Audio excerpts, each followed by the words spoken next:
네, 여러분 안녕하세요. 오랜만에 돌아왔죠? 장앵커입니다. 2020년이 약 2주도 채 남지 않았습니다. 너무 슬프네요.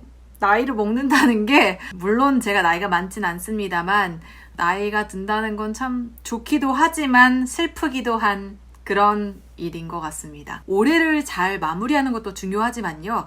또 새해를 우리가 맞이해야 되잖아요. 여러분 새해 맞이로 계획하신 것들 있으실까요? 저는 연말이 되면 항상 이제 새해 뭐 할지 버킷리스트라고 하죠.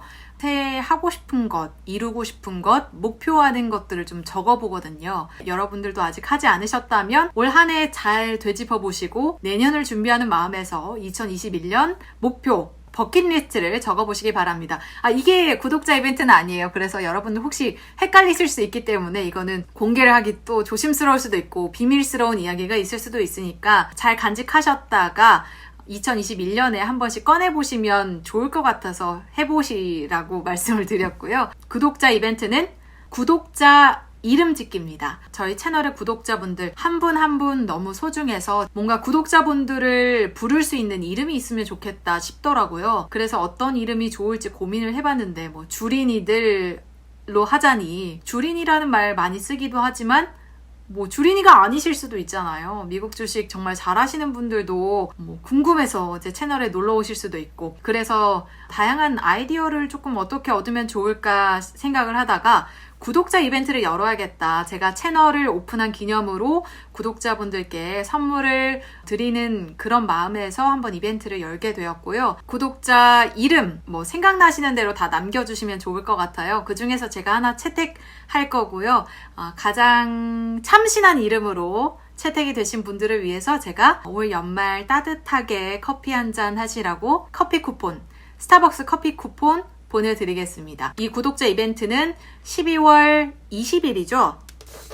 12월 20일 일요일 밤 11시 59분까지만 받겠습니다. 자, 그때까지 구독자 이름 생각나시는 대로 올려주신다면 제가 잘 보고 12월 22일 화요일 저녁 5시에 당첨자분을 발표해드리도록 하겠습니다. 당첨자분께는 아까 말씀드린 대로 따뜻한 커피 한 잔 선물해 드리도록 할게요. 네, 그럼 많은 참여 부탁드리고요. 참여해 주실 때 구독, 좋아요 함께 눌러주시면 감사하겠습니다. 자, 그럼 본격적으로 오늘 내용 들어가 볼게요. 자, 오늘은 어떤 내용을 준비해 봤냐면요. 제가 2020 미국 IPO 시장에 굉장히 많은 관심을 뒀거든요. 지난주에 도어대시와 에어비앤비가 시장에 처음으로 모습을 드러냈는데 이들 뿐만이 아닙니다. 팔란티어도 있었고요. 굉장히 많은 기업들이 IPO를 했습니다. 기업 공개를 했어요. 자, 그래서 이렇게 많은 기업들이 시장의 모습을 드러냈는데 2021년에는 어떤 기업들이 IPO를 하게 될지 궁금해지더라고요. 그래서 제가 오늘 컨텐츠를 2021년 IPO 기대주로 준비를 해봤습니다. 6개 기업을 소개해드릴 예정. 첫 번째 기업, 로빈후드입니다.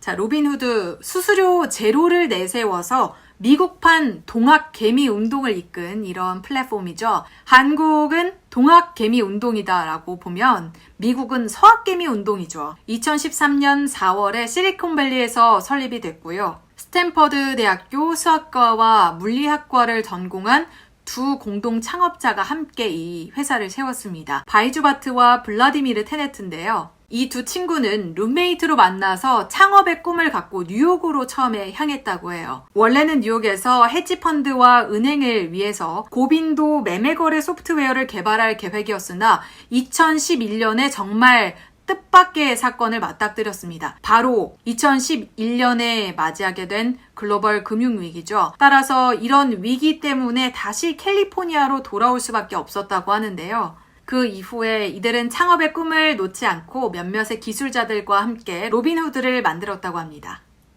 처음에는 증권 브로커 회사로 시작을 했고요. 2014년 12월에 수수료가 없는 증권거래 플랫폼 어플리케이션을 출시를 하게 됐다고 전해지고 있네요.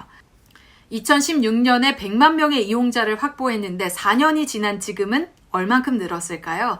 4년이 지난 지금 4년 동안은 13배가량이 늘어서 1,300만 명을 기록하고 있습니다. 올해에만 300만 명이 유입됐다고 하는데요. 정말 그만큼 주식시장도 뜨거웠고 로빈후드의 인기도 굉장히 많았다라는 얘기가 되겠죠. 그리고 여기서 가장 중요한 건 이용자들의 나이가 평균 나이가 굉장히 낮대요. 20대에서 30대가 로빈후드를 가장 많이 사용하고 있는 것으로 나타나고 있는데 미국 나이로 18세부터는 법적으로 주식 거래를 할 수 있습니다. 그러니까 20살 20대부터 30대의 이용자가 가장 많다는 건 그만큼 로빈후드를 이용해서 투자할 이런 어린 친구들이 많다는 얘기고, 그 어린 친구들이 나이가 들면서도 쭉 로빈후드를 이용할 가능성이 굉장히 높겠죠. 그 말은 이 사람들을 통해서 수익 창출이 장기적으로 가능할 것이다 라고도 볼 수 있겠습니다. 한국에서는 사실 미국 주식 하시는 분들 다 아실 겁니다. 수수료가 너무 비싸요. 그래서 한번 사고 팔 때마다 정말 깊이 고민하고요. 그 다음에 팔 때도 되게 신중하게 팔거든요. 특히 이제 한국에서 거래할 때는 수수료도 수수료지만 환율도 잘 체크를 해보셔야 되거든요. 그래서 환율, 수수료 이런 부분에 있어서 미국 주식을 하시기에 좀 부담이 느껴진다라고 말하신 분들도 꽤 계시더라고요. 그렇다면 로빈후드는 어떻게 수익을 창출할까요? 자, 로빈후드는 수수료를 받지 않는 대신 잔고 이자 수익, 체크카드 사업, 그리고 기업 분석 보고서와 데이터를 제공하는 유료 멤버십을 통해서 수익을 창출한다고 합니다. 자, 상장은 2021년 1분기에 할 것으로 예상되고 있고, 예상되는 밸류에이션은 현재 기업 가치가 117억 달러로 평가가 되고 있기 때문에 그보다 더 높아질 수도 있겠지만 현재는 그 정도 수준으로 예측이 되고 있습니다. 수많은 사람들의 관심을 받고 있는 이런 종목이기 때문에 초미의 관심사가 될 것으로 예상됩니다. 문제점. 자, 이런 점들이 당연히 문제점이겠죠. 회사를 쭉 운영해 나갈 수 있는 자금을 충분히 확보할 수 있을까요? 저는 그 부분이 가장 좀 의문스럽더라고요. 수익 모델이 없다는 점. 그리고 두 번째는 해외 진출이 어렵다는 점입니다. 자, 로빈후드가 해외 진출을 시도하긴 했거든요. 중국으로의 진출을 시도했지만 실패했던 경험이 있기 때문에 이 부분에 대해서도 이 회사가 어떻게 헤쳐나갈지는 앞으로 계속해서 지켜봐야 되는 부분인 것 같습니다. 두 번째 종목, 범블입니다. 범블 이라는 영어 단어는 갈팡질팡하다라는 의미가 되는데요. 팬데믹으로 인해서 집 밖에 나가지 못하는 성인 남녀에게 굉장히 인기가 있는 어플입니다. 바로 데이팅 앱인데요. 아마 이 영상을 보고 계신 분들 중에서도 사용해 본 적이 있으신 분들 계실까요? 무튼 저는 없습니다만 좀 궁금하긴 하더라고요. 전 세계 이용자 수 1억 명을 보유한 데이팅 어플 범블. 자, 데이터 분석 업체 스태티스타에 따르면요. 데이팅 어플 중에 1위는 우리가 잘 알고 있는 매치그룹이 보유한 틴더가 되겠고요. 바로 2위 그룹이 이 범블입니다. 그리고 3위가 힌지로 나타났는데요. 2014년 12월에 설립이 됐고 프라이빗 에퀴티 블랙스톤이 대주주로 있는 기업입니다. 자, 창업주 위트니 우프 하드는 페미니스트인지는 잘 모르겠어요. 제가 사실 확인을 해봐야 될 것 같은데 어쨌든 여성들에게 힘을 실어주는 데이팅 어플을 만들고자 해서 이런 범블이라는 어플을 만들게 됐다라고 하더라고요. 자, 그래서 범블은 이용하는 이 규칙이 굉장히 특이해요. 그러니까 싱글인 남성과 여성이 매치가 되면 보통은 이제 남자가 말을 걸잖아요. 안녕하세요. 제 이상형이신데 뭐 이런 식으로 말을 거는데 이제 이 어플을 통해서는 오직 여성만이 먼저 말을 걸 수 있다고 해요. 그러니까 여성분들, 용기 있는 여성분들이 이제 잘생긴 남성을 얻는 거죠. 보통은 우리가 용기 있는 자만이 미인을 얻는다라고 했는데 용기 있는 여성분들이 미남을 얻는 구조입니다. 최근 팬데믹으로 인해서 사람을 만날 기회가 적어지자 이런 온라인 데이팅 어플들이 굉장한 인기를 얻고 있다고 하는데요. 그런 흐름에 힘입어서 이 범블도 인기가 급상승 중이라고 합니다. 자, 그리고 굉장히 좀 특이했던 게 여성들이 먼저 말을 거는 그런 시스템이기 때문에 샤이하고 내성적인 남성분들이 많이 있겠다라고 생각을 할 수도 있지만 오히려 되게 잘생겼는데 귀차니즘이 있는 그런 남성분들, 작업 멘트 이런 Hey girl 이런 작업 멘트를 날리기 귀찮아하는 남성분들이 또 많이 가입을 했다는 그런 소문이 돌더라고요. 하지만 최근에는 좀 이슈가 있었네요. 지난달 11월에 1억 명에 달하는 이용자들의 사생활, 사적인 정보가 유출이 됐다라는 그런 내용이 전해졌는데요. 좀 찜찜하네요. 어쨌든 이런 시기에 이런 국면에 팬데믹이 굉장히 장기화되면서 사람들이 집에만 머물게 되고 사람을 만날 기회가 없어지자 온라인 데이팅 어플이 굉장한 인기를 끌고 있다는 점 참고해 두시고요. 이런 가운데서도 범블이라는 기업이 1분기에 상장을 할 예정이고요. 밸류에이션은 60억 달러에서 많게는 80억 달러로 예상되고 있습니다. 범블을 한 번쯤이라도 이용해 보신 분들이라면 IPO 시장에 상장하는 범블 한번 주목해 보시기 바랍니다. 자, 그럼 오늘의 마지막 종목이자 세 번째 종목 어떤 걸까요? 바로 인스타카트입니다. 인스타카트라고 하니까 사실 이 이름에 인스타가 먼저 이제 귀에 들어와서 인스타가 만든 카트? 인스타에서 만든 쇼핑몰인가 이런 생각이 들었거든요. 그런데 전혀 관련이 없더라고요.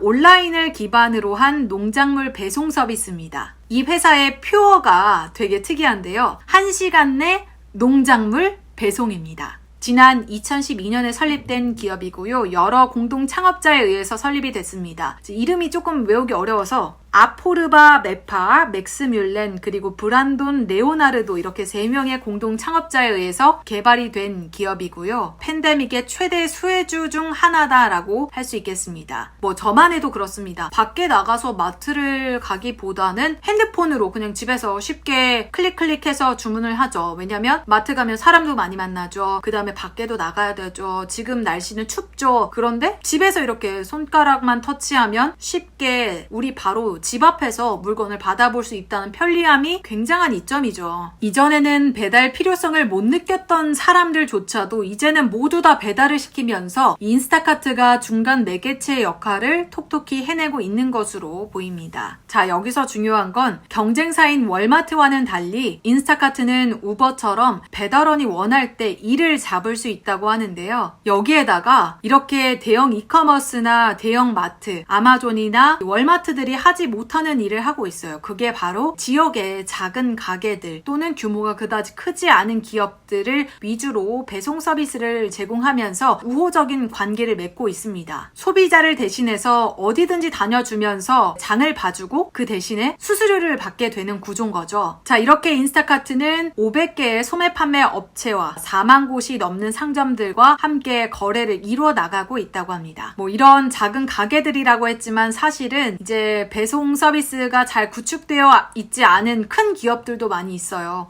세프라나 세븐일레븐, CVS 헬스 등과 같이 자체적으로 제공하지 않는 기업들까지도 우리가 배송을 받아볼 수 있게끔 도움을 준다고 하네요. 그 결과 올해 초만 해도 밸류에이션이 79억 달러였던 이 회사가 올해 10월에 다시 이제 밸류에이션 평가를 했거든요. 이때 보니까 170억 달러까지 성장을 한 거죠. 정말 고성장을 했고 2배 넘게 성장을 한 겁니다. 자, 이렇게 성장할 수 있었던 데는 여러 투자들이 있었기 때문인데요. 자, 투자처가 T. 로비 프라이스, DST 글로벌, 제너럴 캐럴리스트, 그다음에 D1 캐피털 등이 투자를 했다고 하고요. 이렇게 많은 투자를 받아내면서 회사를 더 키워 나갔겠죠. 자, 현재는 미국 가정의 85% 그리고 캐나다에서는 70%의 가정이 이 인스타카트를 이용해서 온라인으로 장을 본다고 해요. 그만큼 인스타카트의 인기가 굉장히 높은 거겠죠. 10가구 중 8가구는 인스타카트를 이용해서 온라인으로 장을 보고 쇼핑을 하고 배송을 받아보는 겁니다. 자, 그런데 투자할 만한 가치가 있냐고요?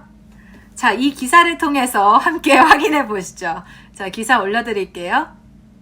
기사의 내용을 보면 온라인 쇼핑을 하던 사람한테 설문조사를 했어요. 팬데믹이 끝난 이후에 자, 당신은 온라인 쇼핑을 계속해서 이어갈 것이냐 아니면 오프라인 쇼핑으로 돌아갈 거냐라고 물었더니 약 85%가량이 자기네들은 이게 너무 편했다. 온라인 쇼핑을 계속해서 할 거다라고 답변을 했고요. 오직 14.7%, 약 15%에 달하는 참여자들만이 오프라인 쇼핑으로 되돌아가겠다. 아마도 저와 같은 사람이 아닐까 싶은데 저도 사실 온라인 쇼핑이 잘 맞진 않아요. 그래서 팬데믹이 끝난 이후에는 좀 돌아다니면서 물건도 보고 쇼핑은 사실 그런 맛 아닌가요? 온라인보다는 보고 사야죠. 보고 사야 제맛인데 저한테 되게 그 나이가 몇이냐고 물어보시는 분들이 있더라고요. 네. 어쨌든 저는 오프라인으로 돌아갈 겁니다.